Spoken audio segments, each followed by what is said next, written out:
everyone, Assalamualaikum. Hope you all are fit and fine. I'm also fine. Today, I'm here with a different topic.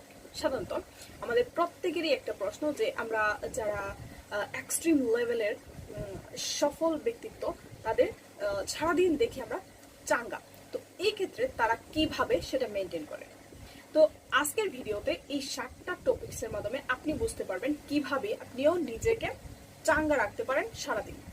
So সেক্ষেত্রে যে 7টা tricks আপনি follow করবেন সেটা বলার আগে বলে নিচ্ছি, যদি আপনি চ্যানেলে নতুন হয়ে থাকেন এখনই চ্যানেলটা সাবস্ক্রাইব করেন, এবং যারা অলরেডি সাবস্ক্রাইব করেছেন এবং ভিডিওগুলো দেখছেন লাইক করে দিবেন, কমেন্ট করে দিবেন কেমন লাগলো ভিডিওটা, এবং পরবর্তী কোন টপিকে ভিডিও চাচ্ছেন সেটাও বলবেন। Okay, let's start to the main topics. আচ্ছা, তাহলে প্রথমত আপনি যদি নিজেকে চাঙ্গা রাখতে চান, ফার্স্ট যেই কাজটা করতে হবে সেটা হচ্ছে আপনার পর্যাপ্ত ঘুমাতে হবে। আপনি যদি পর্যাপ্ত ঘুমান তাহলে আপনার সকল প্রকার স্ট্রেস চলে যাবে এবং দিনটা হবে সবচেয়ে অ্যাক্টিভ। দেন আপনার যে কাজটা করতে হবে, আপনার ঘুম কোথায় থেকে আসে? ঘুম আসে সাধারণত আমাদের খাবারের অভ্যাসের উপর নির্ভর করে। সো আমাদের ক্লান্তিবোধ সেগুলো আসে আমাদের খাবারের অভ্যাসের উপর নির্ভর করে। সো আপনার খেতে হবে বুদ্ধিমানের মতো।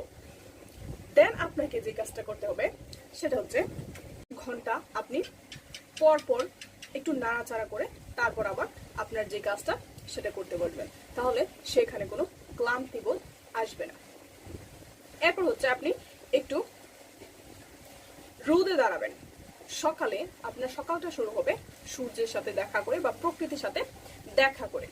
দেন আপনার যে কাজটা করতে হবে পর্যাপ্ত পরিমাণে পানি পান করতে হবে। আপনার সারাদিন কমপক্ষে 2 থেকে 3 লিটার পানি যেন অবশ্যই থাকে, এবং পর্যাপ্ত পানি পান করলে দেখবেন কি ম্যাজিকটা হচ্ছে আপনার সাথে। দেন ফাইনালি যে কাজটা করতে হবে আপনার, এক সময়ে একটা কাজ করবেন, এক সময়ে একাধিক কাজ করবেন না, এবং সেই ক্ষেত্রে একটা রুটিন বানিয়ে নিতে পারেন যেটা ফলো করে আপনি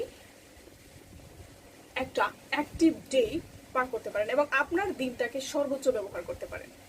সো এই হচ্ছে আপনার অ্যাক্টিভ থাকার মূল মন্ত্র। শুরু করে দিন, এবং আপনি কবে থেকে শুরু করছেন সেটা আমাদেরকে কমেন্টে জানাবেন। ধন্যবাদ সবাইকে। পরবর্তী ভিডিও কোন টপিকে চাচ্ছেন সেটা অবশ্যই কমেন্টে জানাবেন এবং সাবস্ক্রাইব করতে ভুলবেন না।